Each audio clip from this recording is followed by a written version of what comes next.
साथ संगत जी, प्यार से कहना धन निरंकार जी। साथ संगत जी, सतगुरु माता जी का शुक्राना करते हैं। सच्चे पातशाह आप जी ने सुंदर घड़ियाँ हमें बख्शी हैं। दासी एक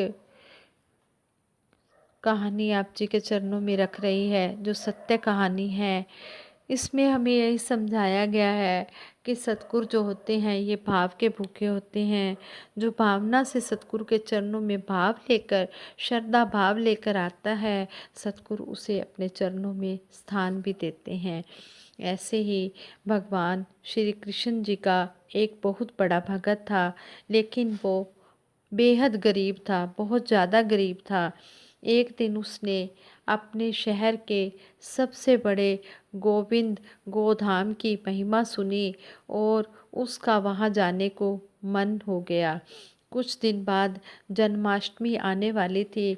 उसने सोचा मैं प्रभु के साथ जन्माष्टमी गोविंद गोधाम में मनाऊंगा। गोविंद गोधाम उसके घर से बहुत दूर था। जन्माष्टमी वाले दिन वो सुबह ही घर से चल पड़ा। उसके मन में श्री कृष्ण भगवान जी को देखने का उत्साह और मन में भगवान के भजन गाता हुआ वो जा रहा था। रास्ते में जगह जगह लंगर और पानी की सेवा हो रही थी। वो यह देखकर बहुत ही खुश हो रहा था कि वहाँ प्रभु आपकी लीला, मैंने तो सिर्फ सुना ही था कि आप गरीबों पर बड़ी दया करते हो। आज अपनी आंखों से देख भी लिया। सब गरीब और भिखारी और आम लोग एक ही जगह से लंगर प्रसाद पाकर कितने खुश हैं। भगत ऑटो में बैठा ही देख रहा था। उसने सबके देने पर भी कुछ नहीं लिया और सोचा कि पहले प्रभु के दर्शन करूंगा, फिर कुछ खाऊंगा, क्योंकि आज तो वहाँ गरीबों के लिए बहुत प्रसाद का इंतजाम किया होगा। रास्ते में उसने भगवान के लिए थोड़े से अमरूद का प्रसाद लिया और बड़े आनंद में था कि भगवान के दर्शन को लेकर, कि भगवान के दर्शन करूंगा। भगत इतनी कड़ी धूप में भगवान के घर पहुंच गया और मंदिर की इतनी प्यारी सजावट देखकर खुश हो गया। भगत ने फिर मंदिर के अंदर जाने का किसी से रास्ता पूछा।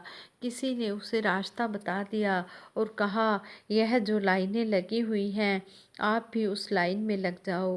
वो भगत भी लाइन में लग गया। वहाँ बहुत ज़्यादा भीड़ थी, पर एक और लाइन उसके साथ ही थी, पर वो एकदम खाली थी।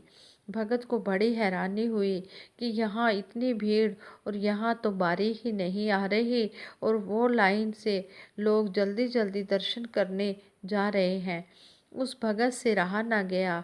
उसने अपने साथ वाले भगत से पूछा कि भैया, यहाँ इतनी भीड़ और वो लाइन इतनी खाली क्यों है, और वहाँ सब जल्दी जल्दी दर्शन के लिए कैसे जा रहे हैं? वो तो हमारे से भी काफ़ी देर बाद आए हैं। उस दूसरे भगत ने कहा, भाई यह वीआईपी लाइन है जिसमें शहर के अमीर लोग हैं। भगत यह सुनते ही भगत हैरान हो गया और मन में सोचा, भगवान के दर पे क्या अमीर क्या गरीब, यहाँ तो सब एक समान होते हैं। कितनी देर भूखे प्यासे रहकर उस भगत की बारी दरबार में आ ही गई और भगवान को वो दूर से देख रहा और उनकी छवि को देखकर बहुत ही खुश हो रहा था। वो देख रहा था कि भगवान को तो सब लोग यहाँ 56 भोग चढ़ा रहे हैं और वो अपने थोड़े से अमरूद सबसे छुपा रहा था। वो अमरूद जो वो भगवान को भोग लगाने के लिए लाया था। जब उस भगत के दर्शन की बारी आई तो सेवादारों ने उसे ठीक से दर्शन भी नहीं करने दिए और जल्दी चलो कहने लगे।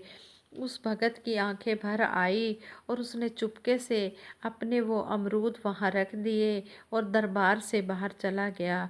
दरबार के बाहर ही लंगर प्रसाद लिखा हुआ था। भगत को बहुत भूख लगी थी। सोचा प्रसाद ग्रहण कर लूं। जैसे ही वो लंगर हाल के गेट पर पहुंचा तो दो सेवादार खड़े थे। वहाँ उन्होंने उस भगत को रोका और कहा, पहले वीआईपी पास दिखाओ, फिर अंदर जा सकोगे। भगत ने कहा, यह वीआईपी पास क्या होता है? मेरे पास तो ऐसा कोई पास नहीं है। उस सेवादार ने कहा कि यहाँ जो अमीर लोग दान करते हैं उनको ये वीआईपी पास मिलता है और लंगर भी सिर्फ वो ही यहाँ पर खा सकते हैं। यदि वीआईपी पास नहीं है तो तुम्हारे पास तो तुम लंगर खाने नहीं जा सकते। भगत की आंखों में इतने आंसू आ गए और वो फूट फूट कर रोने लगा और भगवान से नाराज हो गया और अपने घर वापस जाने लगा। रास्ते में वो भगवान से मन में बातें करता रहा और उसने कहा, प्रभु आप भी अमीरी की तरफ हो गए, आप भी बदल गए प्रभु, मुझे आपसे तो यह आशा नहीं थी। और सोचते सोचते सारे रास्ते वो भगत रोता ही चला गया। जब वो भगत घर पहुंच गया और रोता रोता वो सो गया, भगत को भगवान ने नींद में दर्शन दिए और भगत से कहा, तुम नाराज मत हो मेरे प्यारे भगत। भगवान ने कहा, अमीर लोग तो सिर्फ मेरी मूर्ति के दर्शन करते हैं, अपने साक्षात दर्शन तो मैं तुम जैसे भक्तों को देता हूँ और मुझे 56 भोग से कुछ भी लेना देना नहीं है। मैं तो भगत के भाव खाता हूँ और उनके आंसू पी लेता हूँ और यह देखकर मैं तेरे भाव से चढ़ाए हुए अमरूद खा रहा हूँ। भगत का सारा शक दूर हो गया और वो भगवान के साक्षात दर्शन पाकर खुश हो गया और उसका गोविंद गोधाम जाना सफल हो गया, क्योंकि भगवान को खुद उसके घर चलकर आना पड़ा। भगवान भाव के भूखे हैं, बिन भाव के उनके आगे चढ़ाए 56 भोग भी फीके हैं। हाँ संगत जी, वाक्य में ही ये सतगुरु जो होता है ये भाव का भूखा होता है, जो श्रद्धा भाव से इसके चरणों में आकर नतमस्तक हो जाता है। ये उसकी भावना को देखकर उसको अपने गले से लगा लेता है।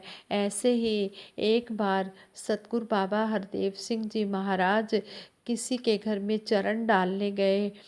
जब वह चरण डालने के लिए गए तो उन्होंने खाना खिलाया, तो खाने में उन्होंने खीर भी बनाई। जब उन्होंने सतगुरु बाबा जी ने खीर भी परवान कर ली, खाना भी खा लिया, तो जो सतगुरु बाबा जी के साथ महात्मा थे, तो एक महात्मा कहने लगे कि घर वालों को कहते हैं कि हमें तो खीर का प्रसाद नहीं मिला, हमें भी खीर का प्रसाद थोड़ा थोड़ा दे दो। तो उन जो घर वाले थे उन्होंने दे दिया खीर का प्रसाद। जैसे ही वो महात्मा खीर का प्रसाद खाने लगे तो उन्हें ऐसी उसमें से स्मेल आई जैसे कोई फटे हुए दूध की स्मेल होती है। तो वो सतगुरु वहाँ पर तो कुछ नहीं बोले, लेकिन जब वो बाबा जी के साथ चले गए कोठी में तो बाबा जी को कहते हैं, बाबा जी आप जी ने वो खीर कैसे खाई? वो खीर हमसे तो खाई नहीं जा रही थी, एक चम्मच भी आपने कैसे खाई? तो सतगुरु बाबा जी ने कहा कि मैंने खीर नहीं खाई, मैंने तो उन संतों महापुरुषों के घर का भाव खाया है, उन संतों महापुरुषों का भाव खाया है, उनकी श्रद्धा भाव देखी है। कहने लगे कि जो उस घर की छोटी सी बच्ची थी वो बार बार मुझे कह रही थी, कहती बाबा जी आपके आने की खुशी में मैंने खीर बनाई है और ये खीर मुझे बनानी नहीं आती थी। इस खीर की रेसिपी मैं कभी अपनी बुआ से पूछ रही हूँ, कभी चाची से, कभी मासी से, कभी अपनी सिस्टर से, कभी ब्रदर सिस्टर से, कभी अपनी मम्मा से पूछ रही हूँ और मैं यही सोच रही हूँ कि इतनी अच्छी खीर बने, मेरे सतगुरु ने मेरे घर आना है। तो सतगुरु बाबा जी कहते हैं उस बच्ची का इतना भाव, इतनी श्रद्धा उस खीर में थी, मैंने तो उस बच्ची की श्रद्धा भाव देखा है, मैंने खीर को नहीं देखा, मैंने खीर नहीं खाई, मैंने तो उस बच्ची के भाव को खाया है। वाक्य में ही ये सतगुरु निरंकार भाव का भूखा होता है, जो श्रद्धा भाव से आकर सतगुरु के चरणों में नतमस्तक हो जाता है। एक पानी का गिलास भी अगर दे देता है तो ये वो भी प्रवान कर लेता है, लेकिन उसमें श्रद्धा भाव होनी चाहिए। जैसे कहते हैं कि भगवान श्री कृष्ण जी ने दुर्योधन का मेवा त्याग दिया था, लेकिन विदुर के घर का साग खा लिया था, क्योंकि उसमें श्रद्धा भाव थी। और जो दुर्योधन का मेवा था उसमें उसका अभिमान छुपा हुआ था। इसलिए सतगुरु जो होते हैं ये भाव के भूखे होते हैं। हम हमेशा श्रद्धा भाव से गुरु चरणों पर हरदम शीश झुकाना है। कहा भी गया कि श्रद्धा भाव से गुरु चरणों पर हरदम शीश झुकाना है। जो गुर सिखे कर्म कमावे, तीनों सुख वह पाएगा। कहे अवतार गुरु हो राजी, जग सारा यश गाएगा। साध संगत जी, दासी सिमरन कराएगी, आप जी परवान करना। अगर कोई गलती हो गई हो दासी से तो दासी को क्षमा कर देना। तू ही निरंकार मैं तेरी शरण हाँ, मैनू बख्श लो। तू ही निरंकार मैं तेरी शरण हाँ, मैनू बख्श लो। तू ही निरंकार मैं तेरी शरण हाँ, मैनू बख्श लो। बोलिए सतगुरु माता सुदीक्षा सविंदर हरदेव जी महाराज की जय। निरंकारी राजमाता गुरुबचन अवतार की जय। साथ संगत जी प्यार से कहना धन निरंकार जी।